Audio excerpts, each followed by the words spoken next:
보유세 부담 증가가 현실화되고 있다. 전세가 줄고 월세 매물이 급증하고 있다는 뉴스 보도입니다.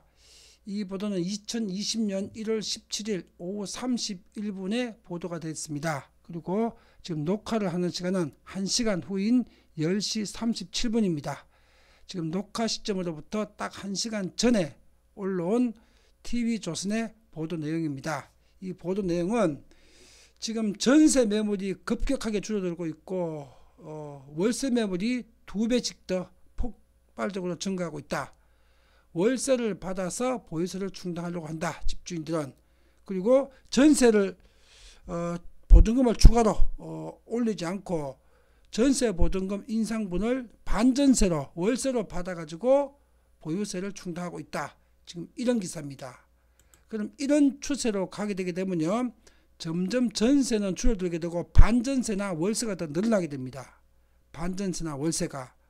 그리고 반전세나 월세가 늘어날수록 내 집 없는 사람들의 경제적 부담은 훨씬 더 무거워지게 됩니다. 정부가 세금을 높이게 되게 되면요, 그 세금은 결국 시장으로 전가됩니다. 그게 경제니까요. 시장에 전가하지 소유자가 어떻게 그 세금을, 보유세를 낼 수가 있습니까?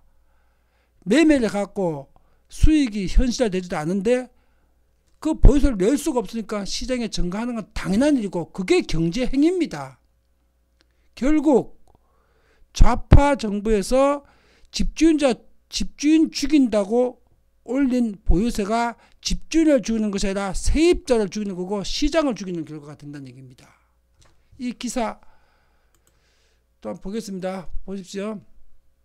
화면을 지금 대치동 R 아파트는 전세 물건이 194개고 월세나 반전세가 275개고, 관악동 H 아파트도 전세는 461개고 물건이 월세나 반전세는 621개, 반포동 X 아파트도 전세가 352개고 월세는 444개로 지금 12, 16 부동산 대책 이후에 전세가 전부 다 월세나 반전세로 지금 전환되고 있습니다. 다시 말해서 보유세 부담은 전부 세입자가 다 내야 됩니다. 세입자가 이 높아지는 월세 부담을 지고 생활을 할 수가 있겠습니까? 안 그러면 집 평수나 위치를 갖다가 절반을 줄여야 되겠죠. 그러면 집 없는 사람들 주거를 더욱더 열악하게 만들 뿐입니다. 이 보유세 증가는. 보유세를 인상을 시키기 때문에 이건 시장에서 당연히 이런 효과가 나는 건 경제적으로 너무나 당연한 이치입니다. 세금 증가는 부동산의 비용이 증가되는데, 부동산 비용이 증가되게 되면 가격으로 증가가 되지요. 매매 가격이나 임대 가격으로. 결국 없는 사람 더 죽이는 정책이 되는 겁니다. 또 보십시오.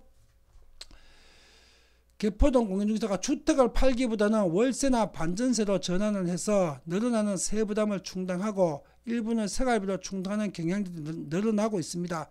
당연히 그렇게 하죠. 주인들은 주택을 안 팔고 지금 반전세나 월세로 돌려가지고 있는 보증금에서 보증금 3억 4억 더 내, 3억 4억 더 낼 거 없지? 그거는 3억 4억 추가 인상되는 보증금을 월세로 내, 이렇게 해서 세금 내는 겁니다. 결국은 보유세 정세는 집주인한테 타격을 주는 것이 아니라 시장 그리고 무주택자한테 타격을 주게 되는 겁니다. 이 기사 보십시오.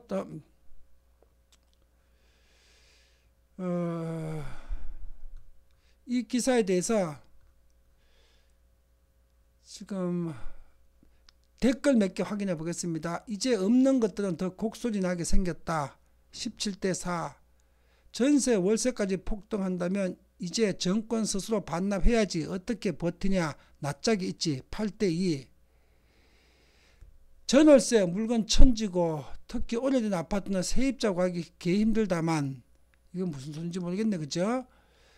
외고 자사고 없애고 고교 평준화시키고 사람들 강남 진입 막으면은 지금 강남 사는 애들만 완전 교육 귀족되는 거 아니냐. 사다리 걷어차기, 개쩐다.